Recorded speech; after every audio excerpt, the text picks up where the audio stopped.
everybody. And welcome to a happy holidays-ing. That was a weird way to phrase that. A happy holidays-ing. Dad bod shaming. How dare you, Jericho? Put those Christmas cookies away. TLC saluting. Matt, body burning, neck biting. Perfect for the holidays. Welcome to the Christmas episode of the Brothers of Discussion. Yeah! Something to listen to while you're on your commute to nobody's house because you're not allowed to visit anybody. So don't be on a commute. Just be at home, listening, gathered around the radio like they used to in the old days. Matt, it's another exciting episode here. We're going to talk everything that we can in 30 minutes because we need to not visit family. Matt, we're going to talk everything from Charlotte Flair's return. Yeah, I didn't know I'd be that excited. Matt, the coronation of the Hurt Business. Everybody has a belt except for MVP, but that's a vast majority. That's 75%. Matt, we're also going to talk Dusty Rhodes impressions and a very unlikely participant in the Dusty Rhodes impression contest, Daddy. Matt, and maybe a little bit more. Who knows if we'll have time for it. It's another week. It's another spicy one. Matt, how are things at the Casa de Eddie? They're doing great. Playing with all the new presents and stuff. It's fantastic. I think I mentioned before, like I couldn't wait to get like new stuff to do with her, with my 1-year-old, because you get so bored playing with the same stuff. And with 1-year-old stuff, there's not much we can do, you and I, as adults. So you just kind of like bounce it around and go, and then it tickles her, and then you move on to the next toy. But now there's things that I can actually, tell a story with. It's fun. I had that in mind when I gave Eddie the children's version of Back to the Future. I thought, at least Matt can read this and reread it and then reenact and do all the Marty voices and Doc Brown voices. And luckily, the book skips the weird mother incest scene. So that's really nice. There is still RAPE in it, so we had to just say they went to tickle each other. So, that's rough. How you doing, Dave? Happy holidays. Watch out for the holidays, Dave. Yeah. Yeah. Oh, Jesus. Yeah. Don't read. Watch out for that scene in the book.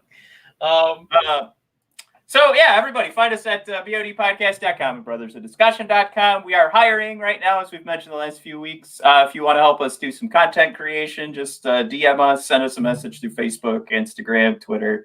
But you can find those two accounts. The Instagram is at brothers_of_discussion, where we do a joint pro wrestling and Red Wing stuff. And then the Twitter is just at BODpodcast. And Mike, we had some fun. I think we met some new friends this week through Twitter, so that was good because we just we'll break the fourth wall here. We were seeing our Twitter followers just drop quite a bit over the last month, and I was like, oh, what are we doing wrong? What conversation did we start that people weren't fans of? But the numbers shot back up this week, so thanks for everybody that followed along and is joining along for the ride. We appreciate it. But for anybody new, it's expecting one of our 2-hour marathons. That ain't happening right now, so we're just going to have to jump in and talk wrestling because we both have SHIT to do today. Mike? Right. I like Chris spelling out these words. This is fun. I don't know what RIP is and SHIT, but they sound fun. I want to try them. All right. It's Mike. Well, it's a little Fred Willard humor, if you will. Can't spell a lick, but boy, do I like fun. All right, well. All right. Let's make this as easy as possible for Matt to edit later. Get it all out in the open. The official statement of Brothers of Discussion is that is not how we feel. Right. Maybe Mike just forgot how to spell. All right. Moving on. Mike, Chris Jericho. Go for some grapes. Delicious fruit. Matt, last night AEW started after the big Boston Celtic Milwaukee Buck game, and Jericho was on AEW, right? Doing a little bit of the wrestling right after the big broadcast for what the show was called for NBA. Jericho was on. I had to check the notes here. What's he doing? All right, man, so he got body shamed last night. That's what happened. NBA Twitter was all aflutter, if you will, sticking with the bird themes, picking on Jericho's poor dad bod. Matt, were they right in their assessment? Look, the problem is that was their assessment. That's where the conversation needs to go. I think it was it's whether or not they were right. That's what we need to discuss. No, because if they have that opinion,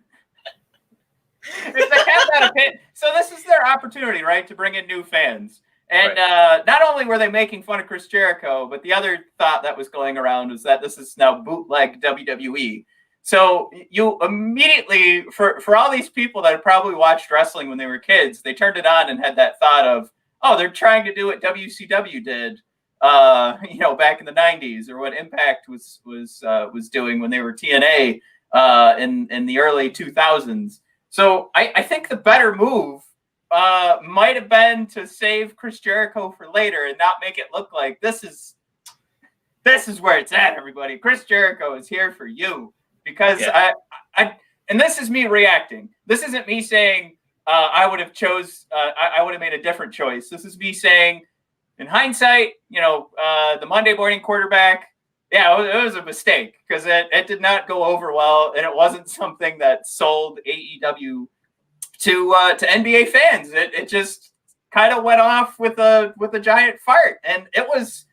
Mike, I have the pictures. Maybe we'll share them later. I'll attach them to this live feed. But it's just constant comments last night of people making fun of Chris, but also of AEW. I mean, if you're gonna go with a guy that has, I don't know, that could probably get more people excited, and he's a little more popular. Maybe Cody would have been the better option. I definitely am not about to say Sting. 100%. Matt, you've stolen every good point. I love Chris. He's the most crossover superstar that they have. Look, listen to me using the WWE lingo. I didn't even call him a wrestler. He's the most crossover performer that they have. He transcends outside of wrestling. He's just been, doing rock shows. He's been on Talking Dead, all that stuff.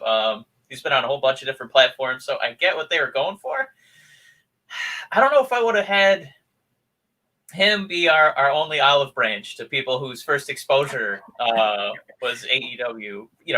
Jericho coming out and being in a tag team match against, a team that's, on the up and up, but not quite, beyond the hardcore wrestling fan. I don't think you're going to know Top Flight and be able to, pick them out of a lineup. So I think Cody being in some sort of TNT championship match, something along those lines, I think would have been a better bet. Even the angle they did with Sheeta and Abaddon with the big bite segment, and there was blood coming out of Sheeta's neck, zombie style. I think that would have got some eyeballs and just at least got people going, "What the hell is this?" and sharing and talking about it. But kind of a nondescript tag team match with, Jericho. It's not 20 years ago. He's still great. We love him, but maybe not what I would have chosen to bring in some more casuals. Right. It's something it just kind of dawned on me when we saw that reaction last night, where I was like, oh my God, putting Chris Jericho on this program was for us. That was not, and that's playing out the experiment. Again, that's not me. I really thought, if you would ask me, I would have said, yeah, it makes sense to have Chris go out there. People are going to tune in. They're going to see a guy that they recognize, and then they can associate, Chris Jericho's the kind of persona, the larger than life persona, and how that associates with his tag partner MJF, and give MJF an opportunity to talk as well and have them interact that on paper made sense to me, but it just apparently isn't going to work going forward. So again, so the dawn of that thought of oh shit, Chris Jericho is actually for us. It was not going to bring in. It wasn't going to bring in wrestling or casual fans. It was going to bring in the hardcore fans. That's a really good point. The old Paul Heyman thing, let people work to their strengths. And right now, Jericho is still one of the best talkers in the world. So they should have just had him cut a promo. Instead, they had a Jericho match, and then they had Jake Hager cut the first promo of the night. I was like, "Oh man, that's not what I would try to win that crowd over." I mean, you could have had the Bastard Pac open the show. That was a barn burner of a match. And then you also would have got to hear Eddie Kingston on commentary. Those are two things that I would have definitely used to win people over. Kingston on the mic, Pac in the ring. That is the best pick. I think of any name we could have thrown out, Eddie Kingston, I think, could speak to any crowd. I think you bring in an audience from any, especially from the sports side of things. Eddie Kingston's going to be able to turn heads. David's out here throwing shade at Chris. He doesn't like Chris Jericho. He likes the song. He just doesn't like Chris. David, Dave, you become Judas in your mind. You become it. Dave, you're gonna have to send us a clip of you singing that song. We're gonna put it on the show. Yeah, it's gonna be our new opening. Yeah, do it, Dave. I'm one of the few wrestling fans that I can't really listen to that song. I listen to it like once a week. It's on my Spotify. It's going to be in my 2021 list. I just sang it goofy like Sammy Guevara. You're such a mark. All right, Mike, we can keep. Let's move on. Yeah, long story short, AEW is going to have another opportunity to do this. I hope that they don't double down and have Chris Jericho try and do a promo about being chubby, because I think the best thing to do is just to try something completely different. I don't think Jericho anymore, besides us, we'll like it. If I may, before we move on, I don't think that's what Jericho would do at all. I think he would double down and start slapping his belly, and start being the Santa Claus of AEW. He's the demo god. He's the belly god. He's going to call himself like the Buddha of AEW. I think he's really going to double down if this still gets talked about. I wouldn't. That's who he is. He loves the spotlight. I don't think he's gonna let this little jab bring him down at all. He's gonna recapture it for himself. But Matt, I don't think we saw this last week when we went over the preview for TLC, that we might have seen pay-per-view of the year. My God. And yeah, I'm putting it up with all those. Oh, it's New Japan. This is greatest wrestling ever. TLC was entertaining as hell. I was captivated for 3 hours. All right. I don't care if you call me WWE Mark, Matt, from bell one to the last bell of the night. Well, I guess it was more of a smoldering ash to end the night. It was excellent. Absolutely. Yeah. It was a huge show. It wasn't a test of stamina. God, yeah. You're 100% right, because you have to watch so many of these pay-per-views. Like, you almost have to watch them in chunks, or you've got to make sure you've got energy drinks, because by the end of the night, if it isn't match of the year, by the end of the night, we're all upset. You get fatigued. Yeah. Yeah. So I completely agree. I think 3 hours is the key. And that is another point. Like, it's another notch in the of the headboard of why it makes so much sense for us not to have to watch 10 hours of pro wrestling a week plus a pay-per-view. I think we need to cut that number in the middle of the week down in half. But yeah, let's jump in here, Mike. I thought give me your 2 bullet points, the 2 big standouts from TLC. Oh, okay. I was gonna say I thought we could each pick one thought from each match and why it was a great pay-per-view. Yeah, we'll do that. All right, so let's start at the bottom. And you know what? I'll do this first. Because I accidentally deleted it from the notes and I mentioned it earlier. Mike, Sasha and Carmella was a much better wrestling match than I thought we were going to get. And I thought Carmella did an amazing job with the submissions. So for me, that's my thought on that one. I think that you would have thought that was going to be the weakest of the bunch, and I thought it just came right up to par, like with every other match we saw. Yeah, if you saw on the card Sasha Banks versus Carmella and thought you were going to get early 2000s Kurt Angle versus Chris Benoit, I don't think anyone made that prediction. We saw a lot of mat wrestling. We saw a lot of submission reversals, like you said. Definitely exceeded expectations. It was really good, and then Carmella got to get footing again in the women's division, and Sasha solidified her spot up top. I thought it was a success. New Day and Hurt Business, Mike. This was the signature win. I think that takes the Hurt Business over the top. This is that thing that they've been waiting for. We saw some Cedric Alexander signature wins, but this is where that tag team, that faction is now boom, upper echelon for me. Yeah, the only misstep was waiting so long to kind of give the Hurt Business the green light. If only because I think when you see TLC, you're like, well, Royal Rumble's coming up after that. It's a Sunday night. I'm going to watch some HBO or something. So outside of like the hardcore fans, I don't know how many people were watching TLC. But if you did, you really got a treat. And you're going to be in good hands with Cedric and Shelton. The only thing is, outside of the New Day, hopefully we could start building up some competition for these guys. So it's not just the same two teams battling and feuding on Mondays every week and then fighting once a month at pay-per-views. So. You want to take Roman and KO first so I stop stealing all the points? Oh, no, you're fine. Roman and Kevin Owens, we always try to come up with, or at least it seems like there's so many different ways to look at the Mount Rushmore of wrestling or the greatest of all time. Roman is he's climbing. All right. He's getting to that point where, my God, all he does is have excellent pay-per-view matches. And he really shines in matches where there's extracurricular violence and weapons. He's climbing that. So he's climbing the greatest of. But I think you can already start etching Kevin Owens' face into one of the great death-defying match wrestlers. Whether it's his creativity with just he's the actual architect with the tables, ladders, and chairs, the punishment, and he's willing to take.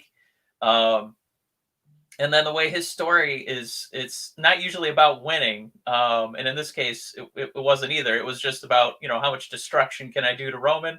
How much can I do to myself? And then still keep fighting. This was one of my, it's got to be a match of the year candidate. And Matt, the most shocking part is if you book this, not too long ago, you would be livid that Roman Reigns defeated Kevin Owens for a championship. And instead, I think the majority of the viewers thought this is the right booking decision. More Roman as our head of the table, lead villain. Yeah, this was a match. Again, I think a lot of people are going to have this on their mind for match of the year, and I'm glad we didn't do anything until this pay-per-view. But for me, the best part is that you've got a match you absolutely knew Roman was walking out, and we all had that thought midway through the match of, wait, maybe this does make sense to have KO win, and then Roman maybe fights back. We were putting it together going, Kevin's doing such a great job. This could actually happen. Yeah. But again, why is this pay-per-view so great? Boom. Because of that. That didn't even main event the show. All right, next, Mike. Yeah, we had the women's tag team title match. What? Oh, I said Charlotte's return. Yeah, Nia and Shayna were going up against Asuka. Mystery partner turned out to be Charlotte Flair. I think that the leaks and the guesses started coming in. Outside of Kyrie saying, I don't think there would have been a more exciting partner for Asuka to have at this point. Outside of some NXT call up or something like that. But realistic, somebody on the main roster already. I gotta say, Matt, I was surprised at how excited I was to see Charlotte back. Mm-hmm. She came out. She didn't look rusty at all. She's still hitting her moonsaults onto people on the outside of the ring. Her submissions still look cool. And I think the right team got over, if only because we kind of need to see Nia and Shayna. I want to see them kind of run the gamut in a singles capacity. And I would love to see them kind of start battling Asuka for that, the Raw Women's title. So to see Charlotte and Asuka be tag champs, I'm okay with that because I'm excited for the next chapter for Nia and Shayna, and it was just a nice intro to get Charlotte back in the limelight, and just elevate that whole division.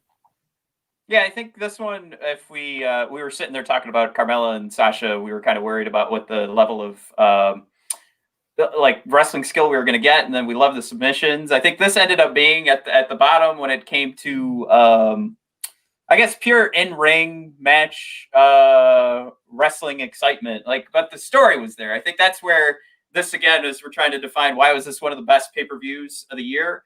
That's where I think if you had asked me a year ago, am I going to be excited about Charlotte being a mystery partner for anyone? I probably would have said no. But that was it. Like I even had it spoiled because the WWE sent out a picture with Charlotte on it with Asuka. Whoops. Yeah. Oops. Huge mistake there. But like knowing it was going to happen didn't deter my excitement at all. So I think applause all around for that match. I don't know if you can spoil the surprise and it still be a ton of fun. Like how difficult it is to actually tell that story, but they did a good job. All right, so Mike, Drew McIntyre, and AJ Styles threw in a Money in the Bank, which a lot of people I think are upset about, but it gives me the opportunity to say I don't think we're using the Money in the Bank the right way. Like it's like your thought process. I don't think that should be the thing that you're gonna tell a story and somebody absolutely has to win with the Money in the Bank briefcase. I think it means so much more if it does have a losing streak, or what is it, like the last 3 out of 4 have lost with the Money in the Bank, or 4 out of 5. I'm totally fine with that. I think that helps. Like you don't want it to be guaranteed. I don't want to see the Money in the Bank briefcase come out and we know that person's going to win the title. I think it's going to add some more intrigue, and I know they're trying to infuse the story of they're going to attempt to with the Miz and Morrison and who actually cashed in the Money in the Bank. That's now we've got more story to tell with that being a part of it. But honestly, I just want it to look like the Miz lost.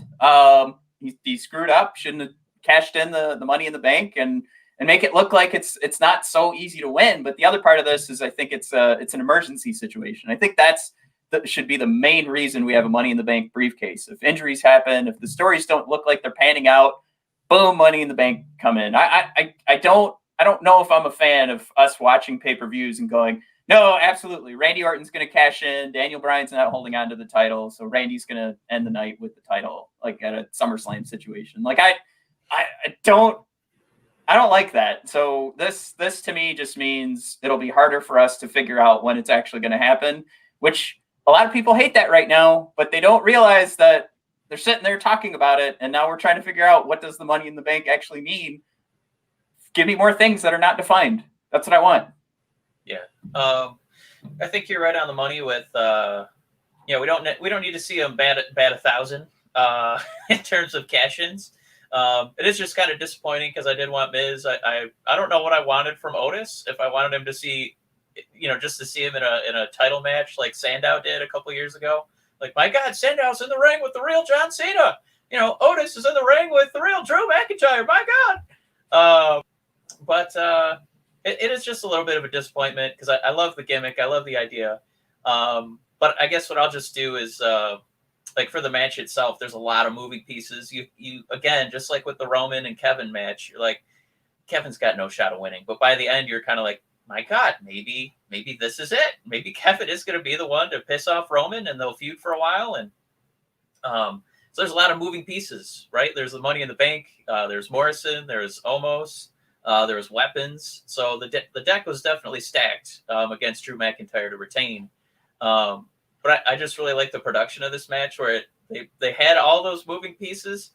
It gave you that doubt that Drew was going to walk away clean.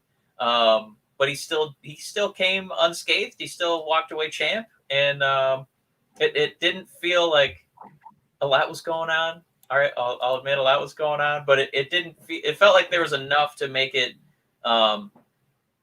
more of a swerve being possible about who's going to leave the champ. And then when Drew left, it felt like a relief. Like, woo, he survived.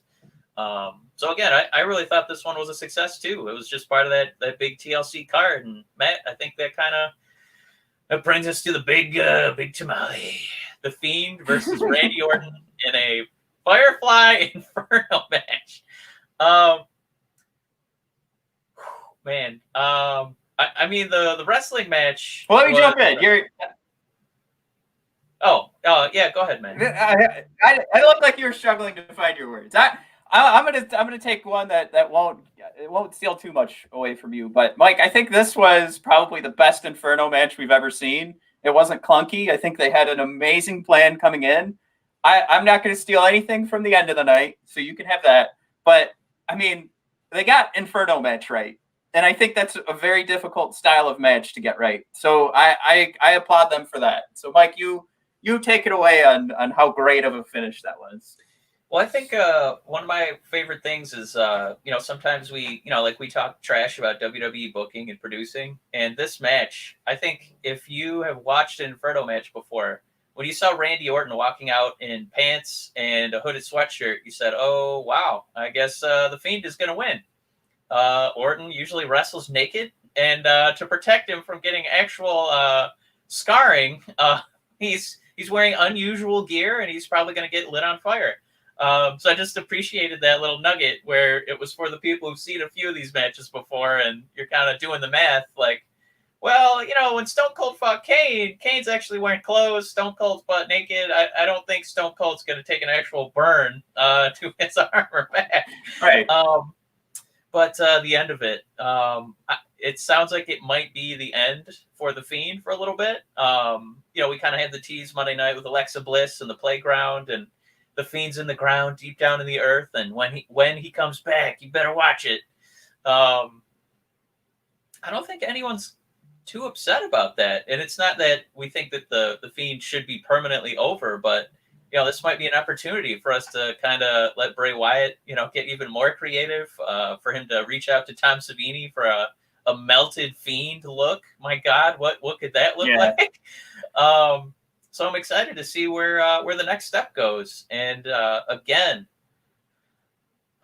the way that if you just again looked at this a year ago and you told me Roman Reigns, Kevin Owens in a title match, Drew, AJ in a title match, Bray Wyatt versus Orton, and then what the outcomes were, I think you would have been really upset. But watching the way Randy Orton is basically rebirthing Bray Wyatt, putting him in that cocoon, as Bray Wyatt tweeted, for the rebirth. I can't believe outside of Reddit that anybody is upset with this outcome. It just seems like all it did was make you excited for the next edition of WWE programming, and I'm ready. Gut reaction from everybody was, I can't believe that he's getting buried, but it's I think it's just more fantastic storytelling to come. And I think what we're seeing is that Bray Wyatt's biggest rival, as we continue his career, is going to end up being against Randy Orton, who's probably one of the best of all time. So maybe 100 years from now, people will have him on the Mount Rushmores and we'll finally chip away at Hulk Hogan. But I don't know how you pick away at a negative from that, besides you just being a fan of the Fiend and you wanted to see him win. Mike, David threw out there, the Fiend is coming back. Absolutely agree with that. But Dave, I got to throw you under the bus here, because you're asking where your stuff is. So what Dave's referring to is that we had a bet between either Bobby Lashley winning at Survivor Series or Sami Zayn. Now, Dave, you've been messaging us for your stuff. The bet was Bobby Lashley winning, which is what we picked, and you picked Sami Zayn. I love you, David. You 1,000% got that wrong. So not only did Sami lose, he got destroyed. So I hang tight. I'm gonna DM you. I want to send you something, but for the folks at home, for anybody watching right now, you do have to win your wagers. You have to win the bet to get the stuff. But hang tight. I'm gonna DM you later. I like your passion, so I'm gonna give you like you're gonna get a consolation prize. How's that sound? How about much in the vein of Sami Zayn? We're gonna give you a Sammy Award. How about that, Dave? The passion, the stick-to-itiveness to see if you can get something from us. You're gonna get a consolation prize. We'll talk in the DMs later. But for the folks at home, David, you absolutely 1,000% lost that bet, my man. All right, Mike, let's do this as quickly as possible. Wednesday Night Wars, baby. Let's do it. We're already at 30 minutes, but we've got the Wednesday Night Wars. Dun, dun, dun, dun. Oh my God, Dave wants a belt. I'm sorry, Dave, you don't get to pick $100 championship belt. If you want, you know what I'm gonna do because you asked for that. I'm gonna go buy like an old Seth Rollins action figure, and I'm gonna mail you the tiny little belt that comes with it. Since you're asking for free stuff.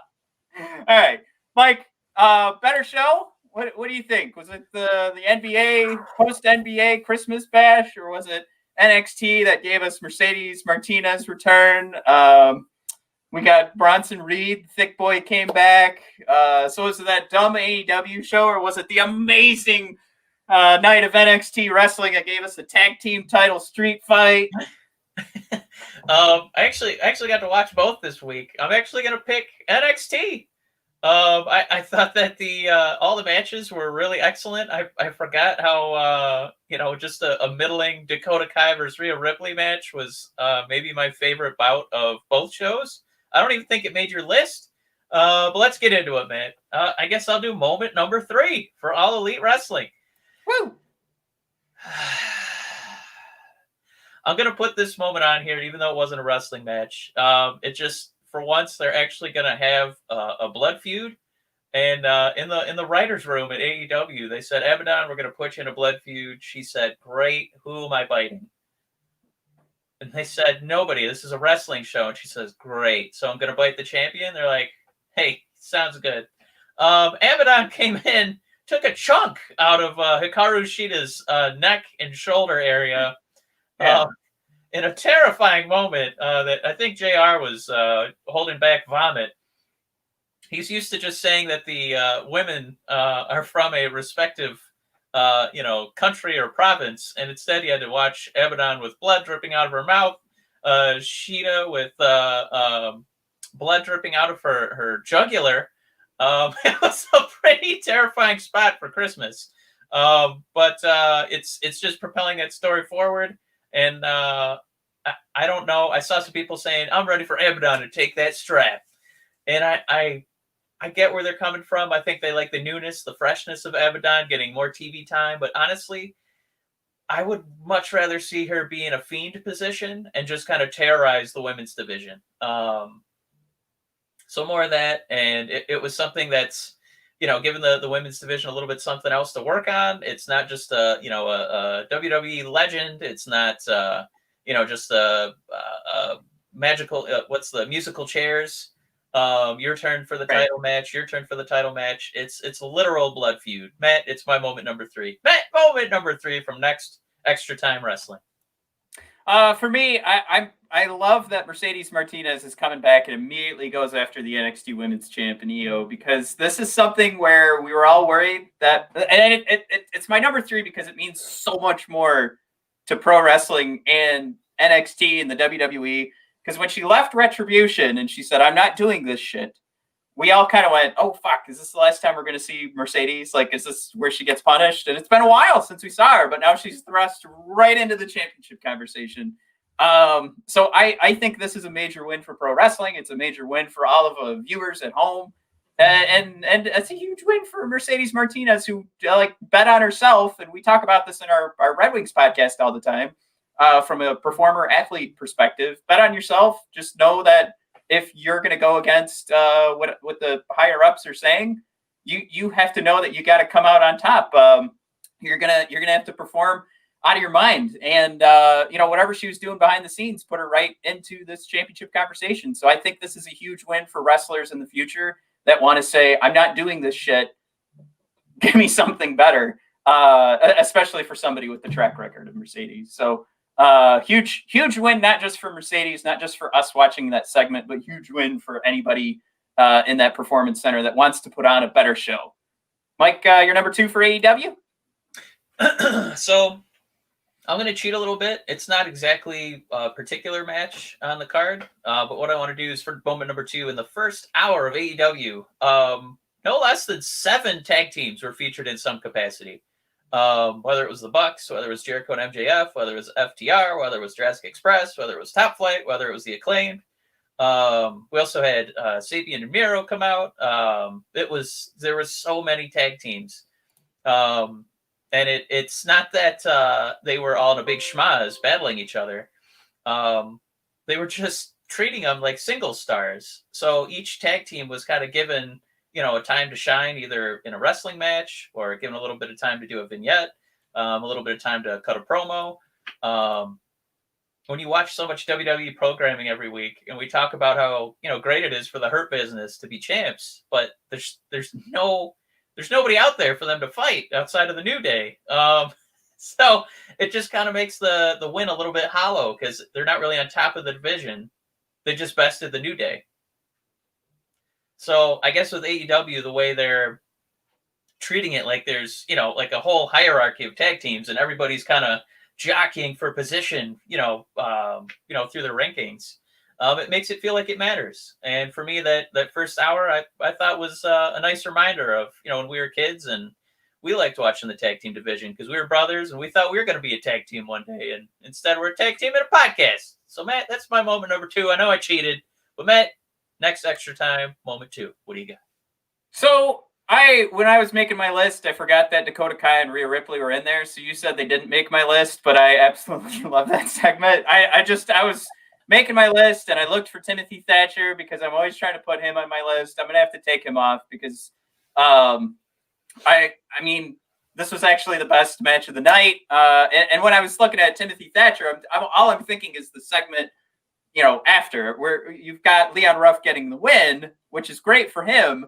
And I think you're still telling, like, I love the Thatcher stuff because it keeps telling this story that Thatcher can lose all he wants, but we believe in his style and his performances that he could take them all. So I love that. But again, we're getting more Rhea Ripley and Raquel Gonzalez at the end of that match. And then it's just a banger of a match. It's just Dakota Kai and Rhea going at it.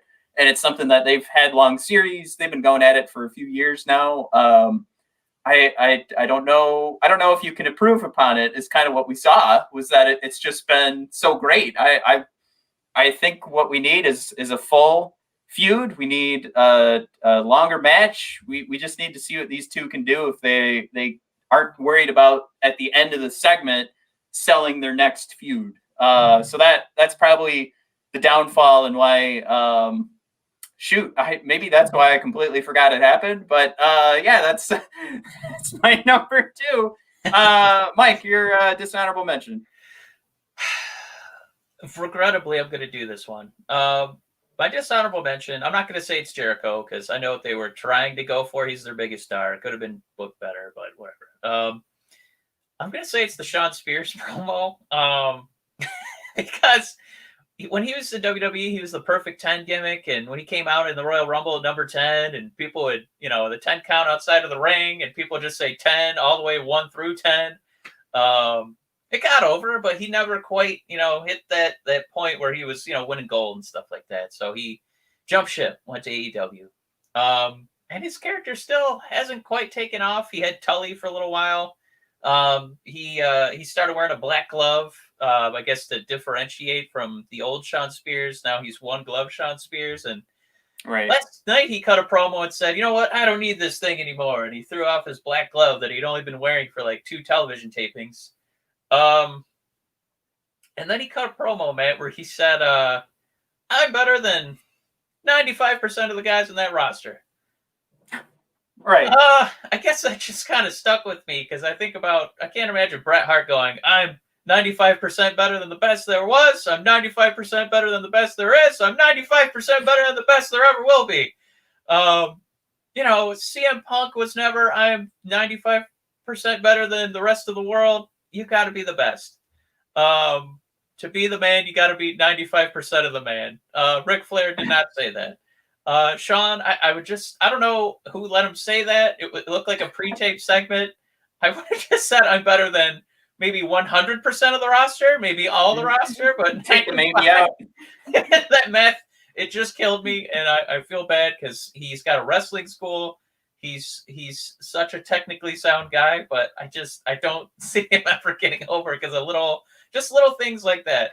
But man, that takes us to moment number 1, a man who never has an issue on the microphone. And we got to see just the greatness that is Pac in a wrestling ring against Butcher, or as Eddie Kingston's been calling him, Butch.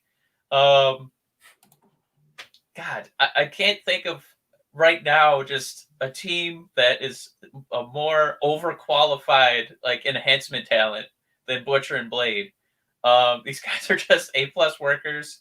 they have like established kind of kind of murdery, blood-covered outfits where they look like they work in a meat shop. But they're really good workers. Pac got a really good match out of Butch. Butch, made it Pac look like the conquering hero, even as he's playing his heelish bastard character. And then Matt, just Eddie Kingston. Everything that guy says is just poetry. Whether he's calling Tony Schiavone, "You're my Toby," referencing The Office and Toby Flenderson. Or when Kingston left for the night and said, "JR, Merry Christmas to you and yours. Schiavone, up yours. I'm out of here." Everything he said was just gold. So we tweeted at Tony Khan to just please make Eddie Kingston just full-time commentator, full-time everything. We'll see if that ever comes to fruition. But Matt, moment number one, without question, the tandem, Pac in the ring, Kingston on the mic. Matt, your moment number one, preceded by, of course, the dishonorable mention. And I'm going to go quick. Somebody took a lot of time with the dishonorable mention, but Velveteen Dream, come on. Get him out of the main event or address what happened. We can't say it enough. But number one for NXT this week. Mike, it's tag title street fight, and I've got my favorite tag team storyline, I think, in all of pro wrestling right now. I think telling those stories of that dysfunctional tag team and seeing them try to get together, but you see like the brotherly love mixed into it. So it's always that I can beat him up, but you can't beat him up. That is, it's been told a million times, but they're doing it to a T. And it's because, Drake Maverick is half of that tag team. Coming out with his doofy get-ups. This week was no exception. Of course, the Hulk Hogan look. And then I think the only thing that I would post as a negative or put as a negative to this was don't just do a tornado tag. Stop doing tags during street fights. No more of that. But ultimately, when they forgot about the tag rule, it was a fantastic match. They got really creative with the chairs. I think I would have liked to see. I never started to believe that Dane and Maverick were going to win. Maybe because it was the first match of the night on NXT, that probably took away from it a little bit. Maybe you put this at the main event and you feel like there's a better chance for them to win. But it was a great way to start the night. It's a great way to keep eyes for anybody that normally watches AEW. Now they see a great tag match to start the night and they go, "Oh, I know what this is," and they stick around. First match of the night has to be a great tag match. It's the only way to do pro wrestling. But with all that being said, I think there's still room for this match to have been better. But it definitely, for me, mixing in my favorite tag team storyline in pro wrestling right now, I couldn't have been happier. And of course, the most underrated tag team in pro wrestling as well, in Birch and Oni and Lorcan and Danny and Birch. So I got that right. All four of those guys, most underrated tag team in pro wrestling. But that's why that gets my number one spot. Yeah, they always have the numbers advantage. I'm a sucker for all my favorite guys. I'll put it that way, right? Who isn't? So that's number one. So we didn't go 30 minutes, Mike. We went 45, and I think my baby girl's awake, so Matt didn't get anything done today. He's gonna go get in trouble with the wife, and good job, Mike. I think you could have taken a few more points and thrown them in there into your Wednesday Night Wars stuff, but I'll get. You know what, Mike? Let's do another 15 minutes on the Fiend and Randy Orton. And then I hope your wife's right outside the recording booth, getting ready to give you a big old Claymore. 3, 2, 1. That'd be fun. I did it the wrong way. All right. Everybody, thanks for tuning in. Check out everything else at BOD Podcast, Brothers of Discussion.com. We're on Twitter as at BOD Podcast, on Instagram as at brothers_of_discussion. And like I said, we're looking for some content creators. So if you guys want to join the team, you can find us, again, Facebook, Twitter, Instagram. So just send us a direct message. We love to hear from you. And we kind of want to, we're doing it the real way. So even if we say we're going to talk to you, Mike, we talked about it yesterday, where that doesn't mean you have any sort of relationship with us yet, but the fact that you're interviewing. All right, Mike, with that, I'm going to go wrap some presents. Hopefully I didn't wake up baby girl and I can get at least one thing done before she does wake up. All right, thanks for tuning in, everybody. Come on.